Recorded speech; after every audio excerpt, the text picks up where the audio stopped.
আজ আমাকে কথা বলতেই হবে ইনশাআল্লাহ, কারণ আগামীতে আবার আপনাদের সাথে দেখা হবে কিনা আমি জানি না।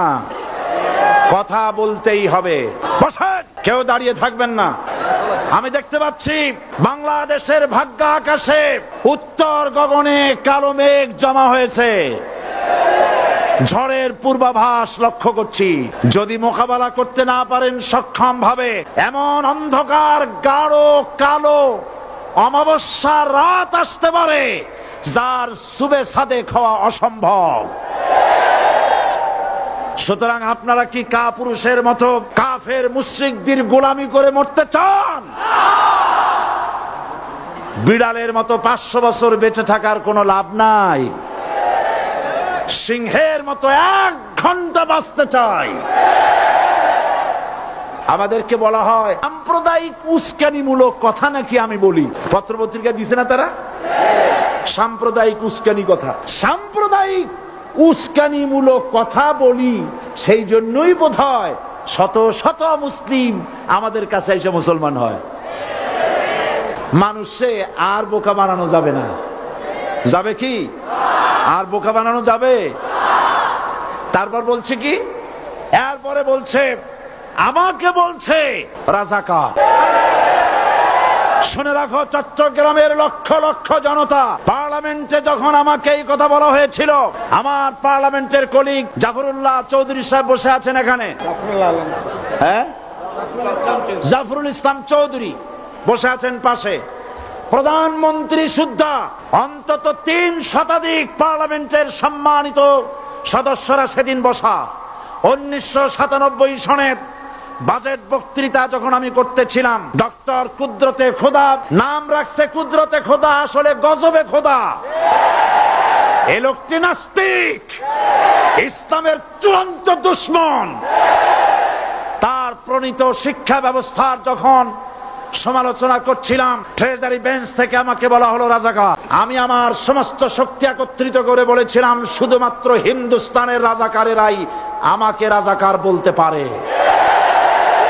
আমি বলেছিলাম 1973 সন পর্যন্ত আমি বাংলাদেশের কোন রাজনৈতিক দলের নেতা এবং কর্মী ছিলাম না। আমি রাজাকার নই। আমাকে রাজাকার বলে যদি তাকেও প্রমাণ করতে না পারে 10 কোটি টাকার মানহানি মামলা দায়ের করব। আমার এই বক্তব্য সারা দুনিয়া শুনেছে। পার্লামেন্টে আমার এই বক্তব্য রেকর্ড হয়ে আছে। সেদিন 3 শতাধিক পার্লামেন্ট মেম্বারের কেউ আমার চ্যালেঞ্জ গ্রহণ করেন নাই। যে কোনো ব্যক্তি পার্লামেন্টে গিয়ে আমার বক্তৃতা দেখে আসতে পারে। এরপরে 1997 সনের 7ই অক্টোবর দৈনিক জনকণ্ঠ পত্রিকা যখন আমার বিরুদ্ধে লিখলো, সেই পত্রিকায় সাইদির ওপেন চ্যালেঞ্জ 8ম পাতা, 1997 7ই অক্টোবর, তো বড় 2 কলমে হেডিং। সেখানে আমি বলেছি বাংলাদেশের সকল সাংবাদিক, গোয়েন্দা বিভাগ, বাংলাদেশের সকল বুদ্ধিজীবীকে আমি আমার পিরোজপুরে আমন্ত্রণ করছি। আমার উপস্থিতিতে যদি কেউ প্রমাণ করতে পারে বাংলাদেশের স্বাধীনতা যুদ্ধের বিরুদ্ধে আমার কোনো ভূমিকা ছিল, সজ্ঞানে স্বেচ্ছায় জাতীয় সংসদের সদস্য পদ থেকে পদত্যাগ করব। 3 বছর পার হয়ে গেছে, আজ পর্যন্ত কেউ এই চ্যালেঞ্জের মোকাবেলা করে নাই। সুতরাং আমাকে যারা রাজাকার বলবে তারা পিতৃ পরিচয়হীন অবৈধ সন্তান। 1971 সনে মুসলমানেরা 1971 সনের কোন কাদা সাইদির গায়ে লাগে নাই। আমাকে রাজাকার বলে জনগণ থেকে বিচ্ছিন্ন করবা। জনগণ থেকে আমারে বিচ্ছিন্ন করা যাবে না, কারণ এই জনগণ আমার জন্য আসে না। এই জনগণ আসে আল্লাহর কোরআনের জন্য।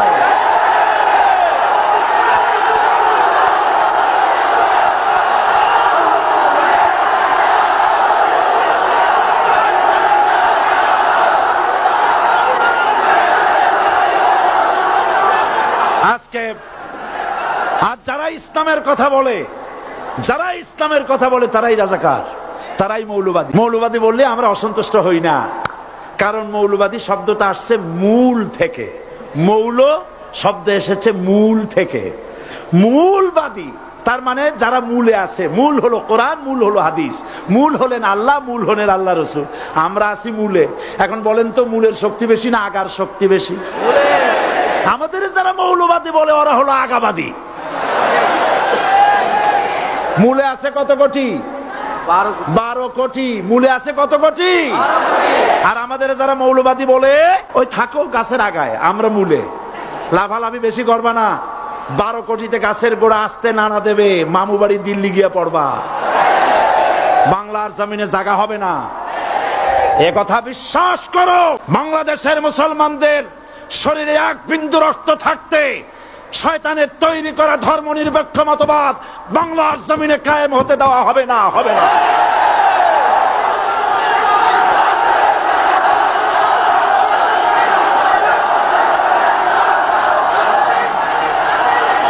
রাসূল কারীম সাল্লাল্লাহু আলাইহি ওয়াসাল্লাম কোরআন প্রতিষ্ঠার জন্য আন্দোলন করেছিলেন। আয়াতুল কুরসি আমাদের সে কথাই শিখিয়েছে।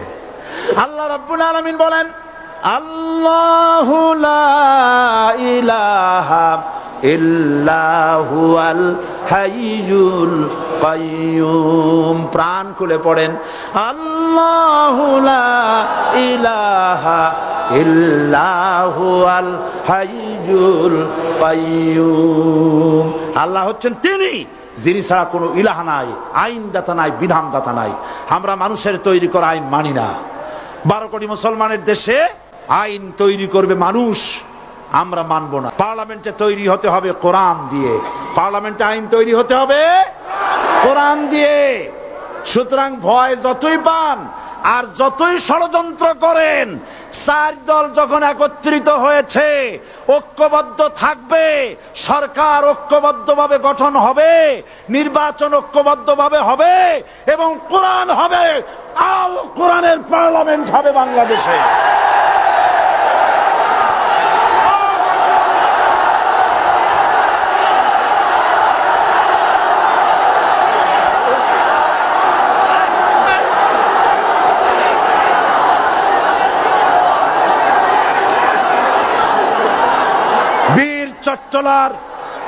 বীর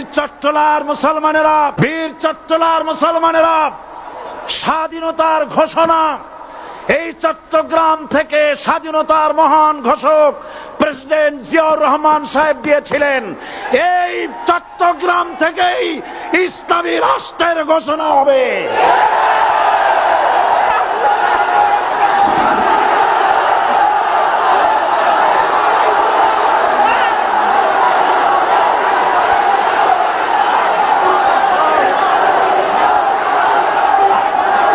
আশাবাদী আপনারা অবশ্যই তা পারবেন। আমি 100% বিশ্বাস করি ইনশাআল্লাহ। কারণ যে ষড়যন্ত্রের মোকাবেলা করে স্থানীয় রাজনৈতিক দলের নেতৃবৃন্দ কোরআনের মাহফিল সিনায় এনেছেন, আমি প্রথম দিনই বলেছি চট্টগ্রাম তাফসিরুল কোরআন মাহফিল কোন রাজনৈতিক দলের প্রতিনিধিত্ব করে না। এটা কোন জামাত শিবিরের একক সম্পদ নয়, এটা চট্টগ্রামের মুসলমানদের কলিজার টুকরা তাফসিরের মাহফিল। সুতরাং এই মাহফিল